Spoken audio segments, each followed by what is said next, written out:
Bonjour et bienvenue sur Mon Financier. Nous sommes le jeudi 8 janvier, parce qu'on peut dire la nouvelle du jour, c'est bien plus que ça, hein, le tremblement de terre qui fait la une de tous les journaux, la liberté assassinée, ils ne tueront pas la liberté.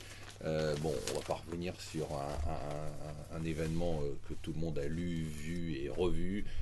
C'est un événement majeur, c'est un événement dramatique. Nous avons une pensée bien évidemment pour les familles de toutes les victimes et en particulier pour Bernard Maris, que j'ai croisé plusieurs fois sur le plateau de C'est dans l'air, avec qui j'ai toujours eu beaucoup de plaisir à débattre.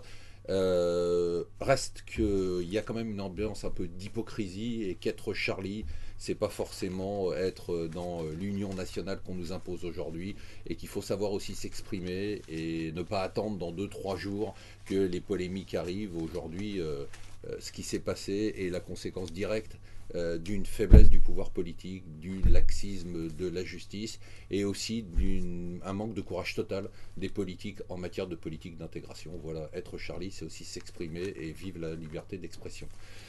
On revient au monde qui continue à tourner, parfois pas très rond. La zone euro, ça y est, 0,2% de baisse des prix en décembre. On peut dire que la zone euro est en déflation. Ça va continuer puisque les prix du pétrole continuent à baisser. Si on y regarde de plus près, ce n'est pas que le pétrole. Alors bien évidemment, la Banque Centrale Européenne va intervenir.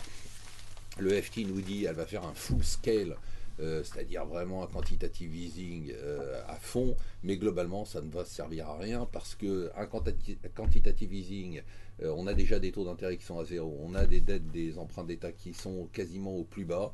Bon, si les politiques ne font pas de leur côté une réforme en France, par exemple, du marché du travail et permettre à cet argent de tomber dans les entreprises directement sans qu'elles soient pénalisées, on pourra faire tous les quantitative easing qu'on veut, ça n'aura aucun impact.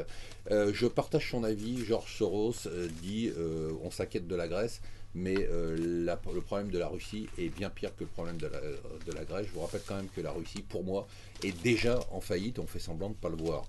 Qu'est-ce que nous coûterait la Grèce si jamais elle devait déposer de bilan? Or, elle ne paiera jamais sa dette de toute façon. Elle nous doit déjà à nous, France, 47,8 milliards d'euros. On va se taper notamment un petit impôt grec. Ça va être sympa. Bien évidemment, même le Wall Street Journal, tous les journaux américains, hein, tous les journaux du monde entier reprennent l'événement. Le Wall Street Journal frappe très fort puisqu'il met la photo du meurtre à froid du policier que vous avez vu sur les vidéos. Si vous cherchez un appartement à vendre, à Vincennes, très luxueusement décoré et entièrement refait, eh bien il est disponible, contactez-nous, c'est le temps qui est définitivement parti. Qu'est-ce qui nous reste d'autre? Bill Gross, ça fait 3 ans comme moi qui dit qu'il faut faire attention au marché financier. Eh bien il continue et il est à nouveau prudent sur les indices boursiers et il dit qu'il faut faire attention à une baisse de la bourse. Et enfin, qu'est-ce que j'ai pour vous?